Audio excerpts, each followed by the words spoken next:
fantastic to be in Chicago. I knew when we decided to take the event out of New York that Chicago would be a great choice, and you haven't let us down. So thank you for all being here, and we're looking forward to a great day. I'll do a more formal introduction, but I want to get our breakfast panel underway as soon as possible. So I'd like to welcome on stage two VPs of communication, two heads of communication who have gone from the White House to the boardroom. So please welcome on stage Robert Gibbs and Josh Earnest.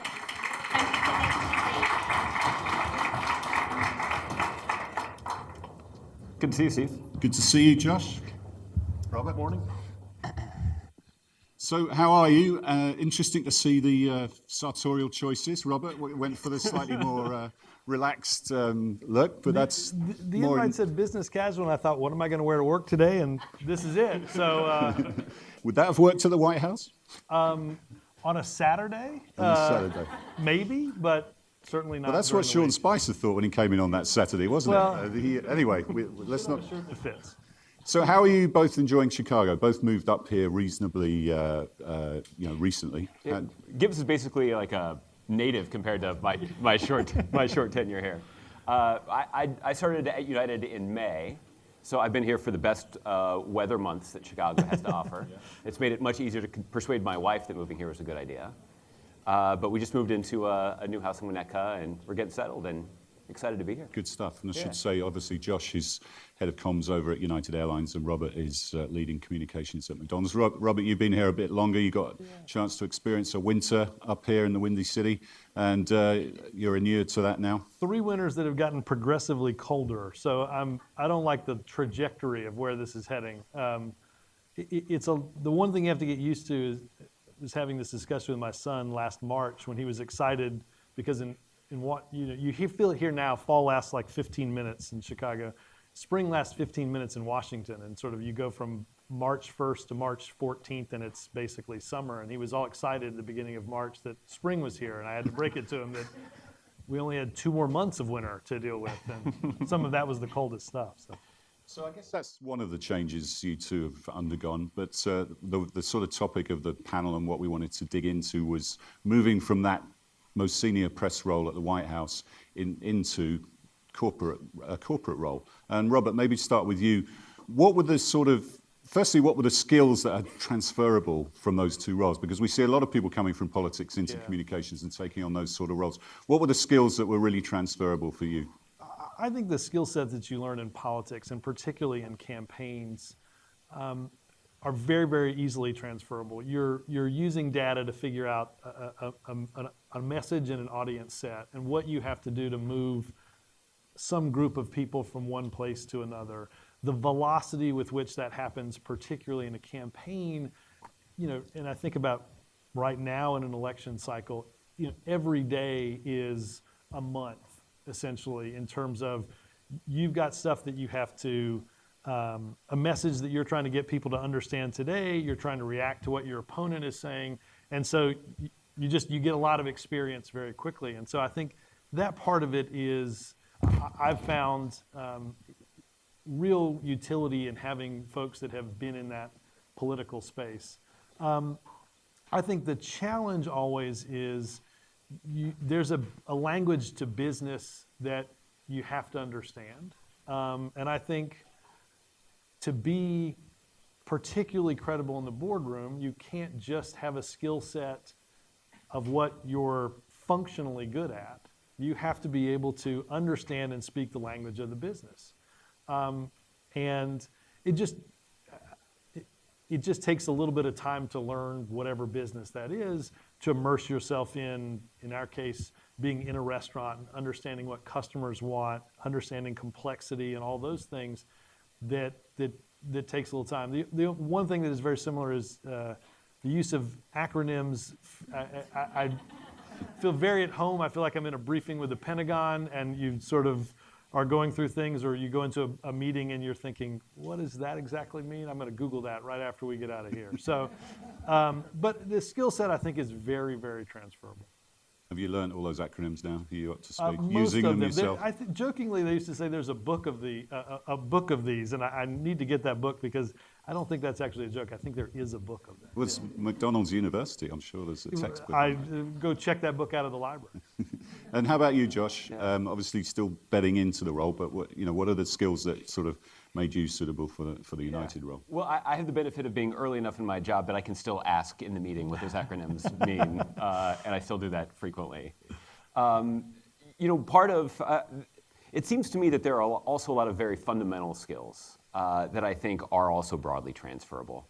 The basic ability to write and to present persuasive messages to an audience, just the ability to have a presence in a room, is the kind of thing that certainly is critical to success in a political environment, certainly in the White House.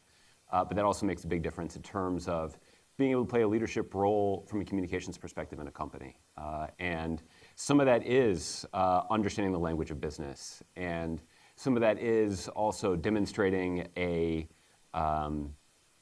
sort of a passion and a desire and a real energy toward learning, toward ascending that learning curve. So I spent a lot of time on that. I think the other challenge that also sort of spans both politics and the corporate world is how dramatically the media world is changing. And the way that people get information and consume information and react to it is something that has basically been underway for at least 10 years or so now. And a lot of these changes we sort of confronted on the front end in the White House. I think we have a better handle on how that works now, but still persuading senior leaders in the corporate world to take the kinds of risks that are essential to successfully communicating a message in the modern media environment are the same kinds of conversations that I have with senior officials in government too. And getting people to be open to those kinds of changes, to taking smart risks to adapt to those changes, are the kinds of conversations that I have every day and have had every day in both jobs. Yeah. Robert, how did it change your relationship with the media? Because obviously you had a certain relationship in the White House role, and then you have a different one in corporate, but I guess there are similarities there as well. But was that an odd transition for you? No, I mean, or them? Maybe more for them. I mean, I don't think it's as much an odd transition. I think, again, the obviously the velocity at which stuff comes at you in the White House, and I mean, every day seems like a mini crisis, whether when you look back 1 or 6 months later, whether it was is a very different perspective. But I mean, look, I think inherently reporters in all walks of life are looking. They're looking for information. They're looking for facts. They're looking for response. They're looking for context and understanding. And I think the best, quite frankly, in media relations make that really easy. I mean, I've always thought that this is a job you shouldn't complicate. And so I think in some ways that's very different. To build off of what Josh is talking about, I think we were basically press secretary bookends, if you will, Jay in the middle. And the sheer change between 2009 and 2015 and 16 was 2 or 3 lifetimes of change. And to be, whatever you think about what's happening currently in the media, it has changed a lot since we were there. And I think some of the challenge that Josh talked about, you're having to convey that changed environment, that change in how you absorb information, how you deliver it as a company. That in reality is changing as we're having those conversations. It will not be the same in a year as it is now, just as it is much, much different a year previously and certainly 10 years ago. It just, lifetimes in terms of what that looks like and how, whether you're in the White House or in a corporation, how you have to act in order to impact that is, and I think that the word that Josh used that was great is it does involve risk taking. It's not gone are those easy, simple days. And I remember this at the White House of describing, there's 4 people on the front row, right? Or maybe 6, right? There's the New York Times, there's 3 networks. The young people in here don't forget what I'm saying. But you've got like 5 or the AP and then UPI. Somebody will explain that to you later. But if you conveyed that message to that group of people, like you had the waterfront covered. I remember seeing Marlon Fitzwater, who had been in the Reagan, his title was Deputy Press Secretary. James Brady still held the title of Press Secretary through the Reagan administration, and then for all 4 years of the first George Bush. And I mean, I remember him telling me, I'm happy to talk to you about what is happening in the media, but I had a very, very different life of how that media diet worked than you will, or even anybody after you will. And I think that's that change that we're seeing. Yeah, just I remember talking to Jay Carney, who was who was in the middle of the bookends, if you like, is now at Amazon. Who's actually, this was his idea, this panel, but he's the one who couldn't make notice it. So that that's his. We've done a Google-style empty chair for him there, but he said that in the old days you would literally watch the evening news at 5:45 or whatever, and then go and have a cocktail, and then that was your day over. Whereas obviously the day's pretty much just starting. You might take some time, go see the family or whatever. I mean, what's the nuts and bolts and practicalities of that White House role? Are you living within the White House complex? I think Jay was, but and how did that change? And it's obviously a 24/7 environment. How do you cope with that as a communicator, the most high-profile communicator in the world? Yeah, not easily, and it's why nobody does that job for very long. I often likened it to a treadmill, that it is always moving, no matter what day, whether it's a holiday or not, whether it's a weekend or not, whether you've had a really busy day the day before, or you're going to have a really busy day the next day. That treadmill is moving, and sometimes it's moving slow, sometimes it's moving fast, sometimes it's moving on an incline, and that was what I found to be the most punishing thing about it. There were times, for some reason, it seemed that we would return from long overseas trips on a Sunday night, and I'd go and visit with the press corps that was flying with us on Air Force One back into, back to the U.S., and I'd sort of check in with them about the trip, and say, how you guys feeling? They're saying, I just can't wait to get home and get a couple of days off and spend some time with the family and go to the gym and catch up on some sleep. And I said to them, well, I got to be in the office in 5 hours, so I'll see you when you get back. And that is hard. But one of the things that makes it hard, and this is one of the other things that I've noticed about the sort of the White House to corporate world transition, and some of this is, I served as Robert's deputy in the White House, so I was there for all 8 years. But the most sort of searing experience for me was being the press secretary for the last 2.5. And some of this is just a function of sort of seeing that finish line, throughout the 2.5 years of my tenure in that job. It did feel like there's a little countdown clock here today. In some ways, it felt like there was a countdown clock on the top door of the West Wing, right? That we were very mindful of that finish line, and we only had that much time to try to get everything done. And there was that added a palpable sense of urgency. So it wasn't just that we were being pushed by external events and a desire to react to them. We were also being pushed by the calendar, knowing that we had a very limited time to get things done. And in some ways, I think this is actually one of the benefits of the corporate world, is that there is a keener appreciation for the importance of planning. That in some ways, in the political world, all the time that we spent planning was viewed as all the time that we weren't executing, because of that countdown clock. Now, in order to execute effectively, you have to plan, so striking that right balance is complicated. In the corporate world, at least in my long 5 months of experience, there is a greater appreciation and understanding of the value of planning in advance. And getting a good plan in place before you start executing is something that you have more of a latitude to do. Now, you can't plan forever. At some point, you do have to get around to executing. But having that good plan in place in some ways feels like a luxury that we just didn't have in the White House. And I think to build off of that, part of it is you're going to get to do it over again in the White House the next day.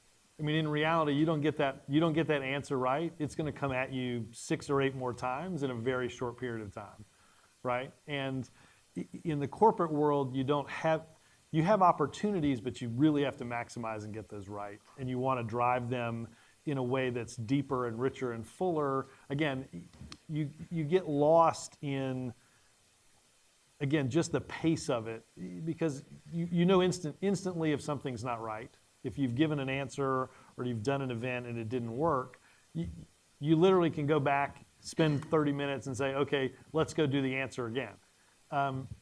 You do that in the corporate world, and there's a pace and a breadth to it all that means you're going to have to go through this cycle of absorbing the wrong thing before you can do some of the right thing. Whereas in politics, you can quickly, as long as if you're flip-flopping and you end up flopping to where you're supposed to be, the pain becomes much less. As long as you're flip-flopping in the right direction. Exactly. There's a lot of tolerance for it. Josh mentioned that sort of war room mentality or limited amount of time to get things done. How do you change that when you get into the corporate world where, sometimes actually the best thing to do is just hang and see what happens, maybe not speak out on something, have a more considered response, or sometimes you do have to go in. How do you then change the mentality, like you're always on, you're always responding to, okay, what do we need to do here, and what's the right thing to do? I think you always want to be absorbing the world around you, whether through data or listening or what have you. But I agree that you're not, and look, this is also a function of the way the White House press corps works, right? There's a briefing in which it comes at you on a regularly scheduled time period that doesn't afford you the opportunity not to have an answer. Josh will remember either being in meetings with me or me coming out of a meeting and saying, look, I just told everybody we've got 4 hours to think of this answer, right? You don't, whereas in a corporate world, you may say, okay, it'd be great to have an answer in 4 hours, but we might not get asked for 4 days. And so I do think it is important to be mindful of the pace of the world, but having that ability to step back and really look at the landscape and make some decisions that you can feel comfortable with for the medium and long term, not just in politics. The truth is you can do this thinking, it will catch up with you, but you can think about it in the short term. And you can handle things with the short term and understand, well, that's in 6 months we're going to have a problem. In business and in the corporate world, you can't play. You have to react maybe to the short game, but you have to understand that if you screw up the long game, you're going to have a much, much worse problem to dig out of or deal with. The other thing that compounds this and makes it even more complicated is just the nature of the press corps that you're dealing with. And this is one of the biggest adjustments for me in this role. Is in the White House, there are a group of reporters who show up every day. They use the same gate that the staff does to work in the White House press room. They can walk in your office anytime they have a question. That was true even when you're in the big office that the press secretary sits in. And those people are there to write about what you're doing today. And no matter what you do today, they're going to be writing about you today. So you got to figure out what you're doing that day, whether you want to or not. It's a much different dynamic in the corporate world. And even at United, we have a cohort of reporters that follow very closely what happens at United Airlines. But they're also following very closely what's happening at Southwest and Delta and American. They're also following closely what's happening at Boeing and Airbus. They're also following closely what's happening at Chrysler and Ford and Tesla. They're also following what's happening at CSX. So they've got a much broader beat. And in some ways, that can give you a little space. You can wait 4 days before you have to answer something because they're off writing about Tesla. But at the same time, it also presents some challenges. When you want to try to get their attention, you got to have a really good reason to get their attention, and that's where the planning comes in. And so, managing that pace in a way that you can capture the attention of the people whose attention you're trying to capture, at least in terms of the press corps, is a very different challenge than what we face in the White House. I remember when Amazon was kind of taken down by the New York Times, and Jay came back a couple of months later, actually, with a long post on Medium, sort of rebutting the allegations, and you sort of wondered whether that was just reviving the story, and whether that was I'm not asking you to comment on him doing that, but we should. He's not here. But the whole rebuttal, like in the political world, you want to rebut, you want to get your rebuttal back in, whereas sometimes in the corporate world, maybe you just think, well, let's let that one slide. Yeah. I think this is one of the ways in which the world is changing, at least my view is, that if you're not aggressively filling that space, somebody's doing it for you. And that is really hard because sometimes you don't have all the information that you need to respond, but yet you have to figure out a way to respond in a way that is not going to look either wrong or like a lie in 24 hours. I think the corporate world is increasingly facing that same kind of pressure that we face in the political world too. Gibbs, Yeah, and I think in politics, you learn this very early in political science 101, right? Perception is reality. And so I think in a world particularly in which the news velocity, again, there isn't a news cycle anymore, right? I remember as an intern on Capitol Hill, you had access to the AP wire. Again, somebody will explain this to you. And you could, literally every 4 hours, you'd have the bulletin, right? And here would be the top stories in the US, and then every state had, here are the top stories in Alabama, here's the top stories in Georgia. And it gets updated every 4 hours. And you just don't have that anymore. And so the one, I think, the really applicable thing about politics here is that you understand that if you see something that needs to be dealt with, if you don't deal with it, then that not dealing with it means that becomes the reality of that narrative. And my hunch is that Jay or any others, even if they come back later and you ultimately respond to that, it's because you realize there's a dangerous narrative that could set in that if you don't act on or change, the problem 3, 6, 9 months later will be hardened, and it will be very impossible for you to tell and change how people think. And look, one thing also I think is somewhat true for politics, and you're dealing with these crises, and you look at a lot of political stories, and the current president does this pretty well. You get a lot of credit in politics for throwing the punch, right? That's the first part of the story is so-and-so said this about somebody else, right? And then graph 7 is here's how they responded. And so I think the world is moving a little toward that notion of the external pressure that you get requires you to think ahead and get ahead of where that story is going so that you're not in paragraph 7, you're dealing with it before it's a story, and you're doing it on your terms. I was going to ask you about that because I understand that Twitter was kind of introduced to the White House under your watch. I apologize.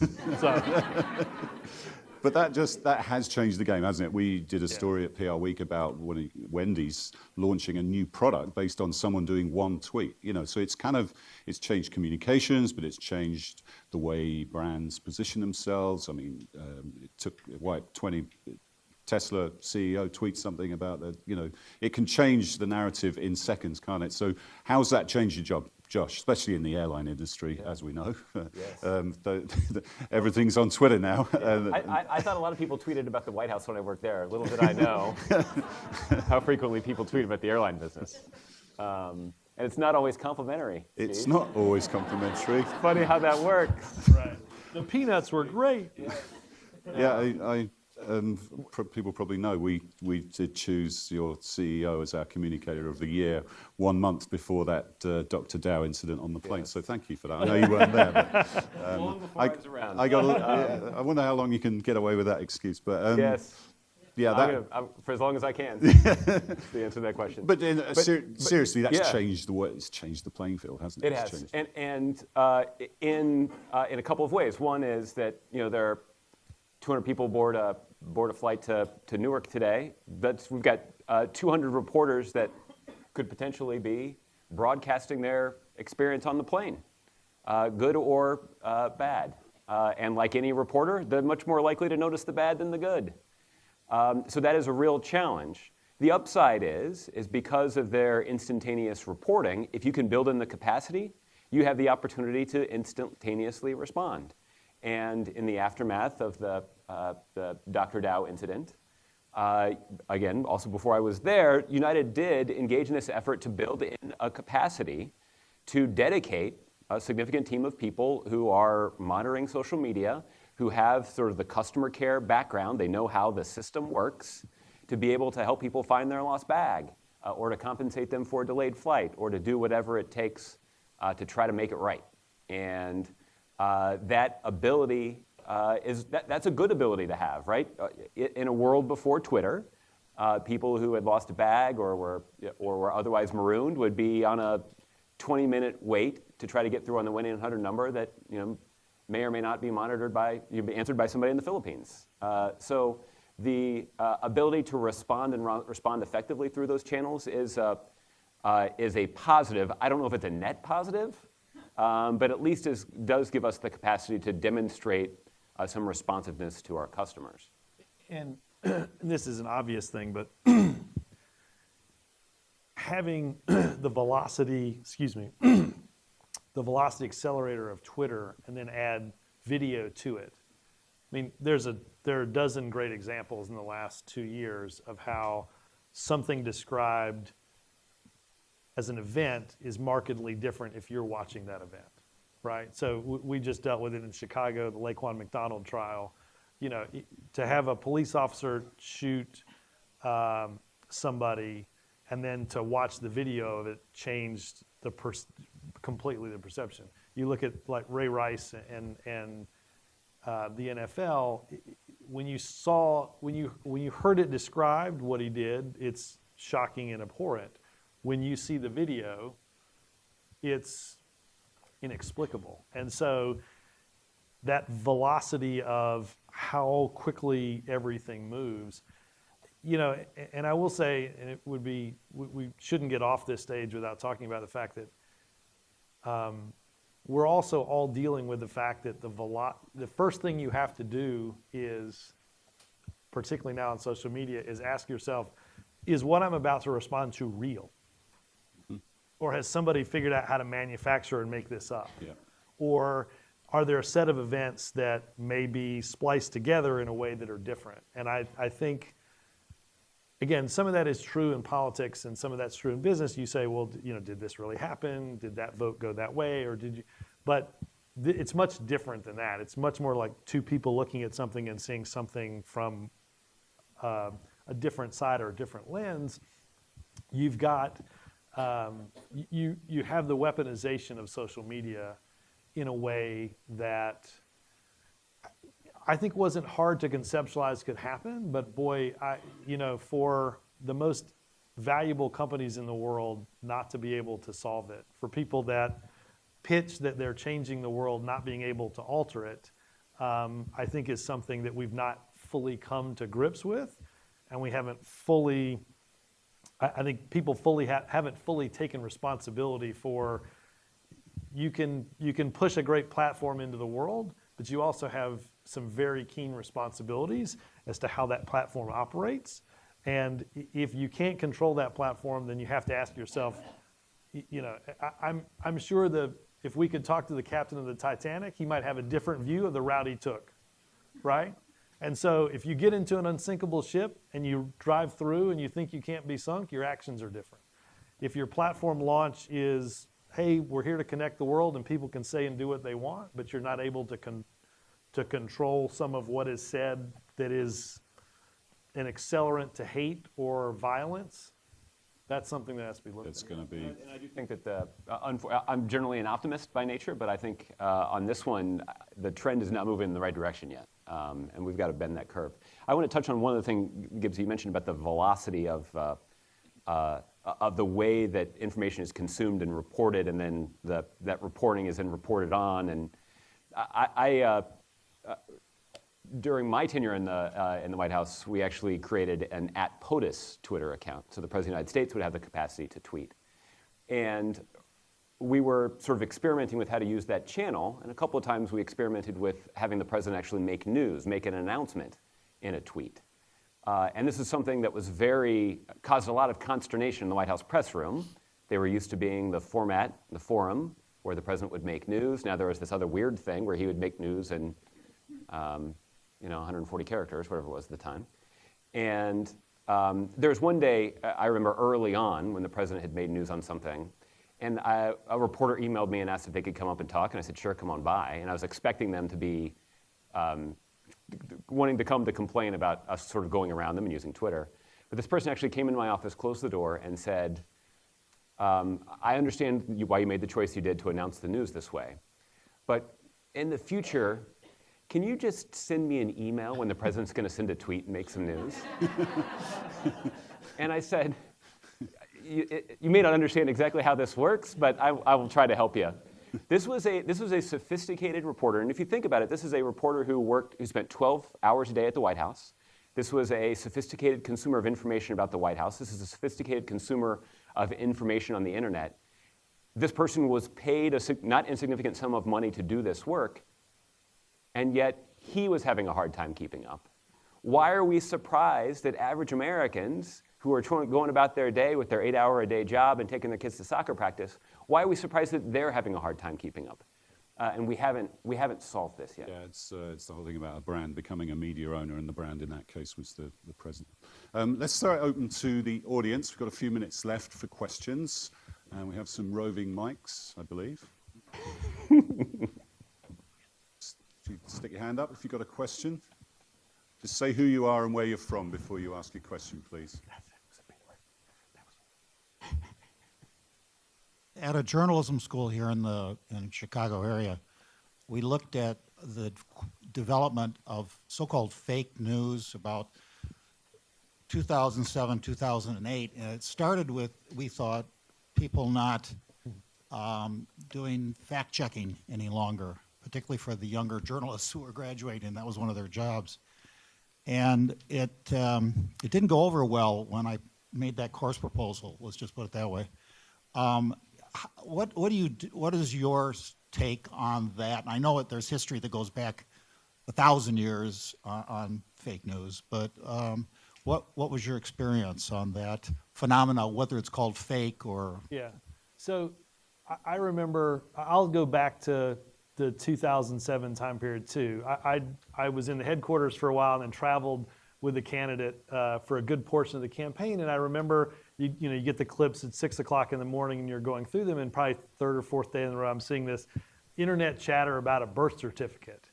Where was the president born? And I remember, so I called back, Jocelyn, Iowa, I called back and I'm like, into Chicago, and I'm like, we have, at that point you had what Hawaii provided, right, which was a copy of the birth certificate. Now you know all this. You know now what Hawaii does for birth certificates now. But I remember talking to one of the researchers and I said, I won't use my exact language, but just put it on the internet. Just scan it and put it on our website. And I thought, literally naively, okay, that's all done, right? And it never ever stopped. And so I agree with you, and I think the one thing that Twitter has actually done and other social media is there's a greater value at times in the media to being first than being the first right outlet. And again, the same velocity in which if I mess up in the White House, I can correct it pretty quickly, so too can be the thought process of a reporter. Oh, okay, I missed that nuance a little bit. It maybe isn't quite what you said it was, but in general, this still stands, and then I'll correct some of this and maybe even quaintly put it on page A6 in a small box that nobody looks at. But I think there's a real, particularly now, people can't get it wrong. Even if it takes a little bit longer, getting it wrong now has a far greater precipitous downside than it might have only a few years ago. And if that trust in the media continues to erode, and some of that is driven by really well-intentioned people doing great reporting, but getting something not completely right, and then all of a sudden the story becomes that and not what they were writing about, then that's something that will take, quite frankly, a lot longer to fix than if somebody in politics gets something wrong and fixes it 30 minutes later. Any more questions from the audience? One back there, and there's one down the front. Being in a room with no questions. So. That's refreshing. Yeah, well, we sort of differentiate these things in a couple of ways. I mean, one is, a customer complaint, somebody, tweeting, a complaint to us based on some experience that they're having right now. We recognize that there's an opportunity for us to intervene at a customer service level before it becomes sort of rises to a PR level. And so if we can intervene and try to address, if not solve, the problem immediately, we can prevent a lot of problems down the line. So there's sort of, and that is a large quantity of the social media traffic that we get that's directed at us.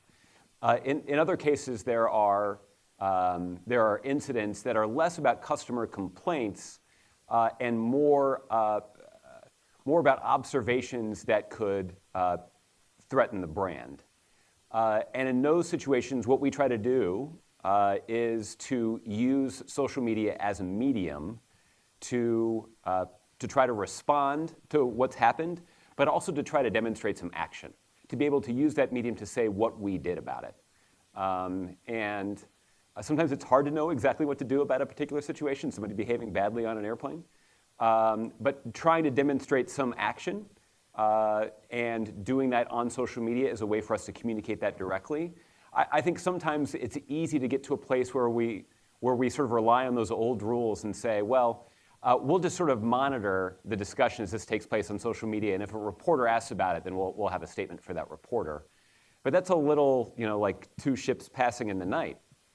You've totally missed an opportunity to respond where the conversation is taking place. And so reorienting our thinking around that is an important criteria, but we're still using sort of our own instincts and judgment to try to determine what are the kinds of things that are a genuine threat to the brand, and what are the kinds of things that we can try to monitor and address quickly.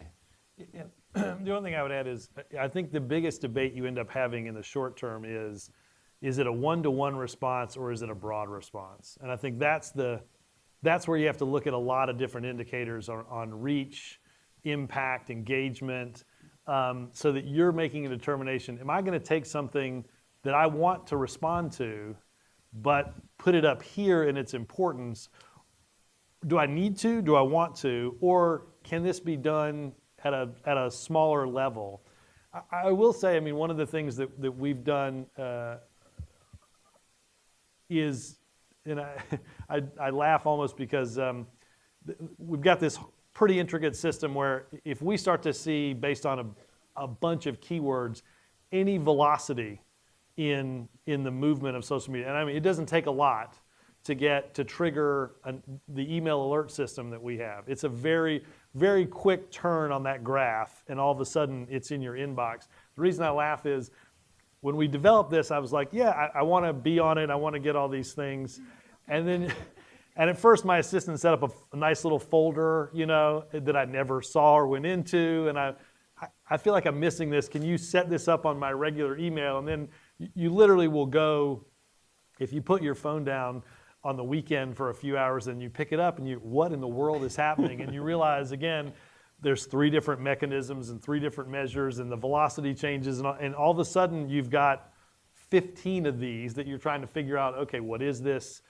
What do we do? Is it, as Josh said, threat to the brand? Can it spread?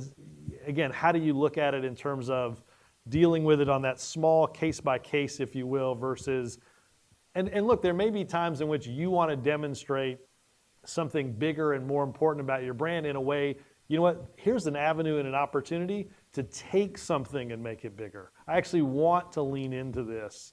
So a lot of this, somebody would be great to invent a machine that just spat out what the answer was. It's obviously hard to do. And I think a lot of it is case by case and feel, as long as you're armed with the most amount of data that you can to make that best decision. I'm sure we could continue this conversation, but unfortunately we're out of time. So I want to say thank you, Robert. Thank you, Josh, for joining us and getting us off to a great start for the day. Thank you.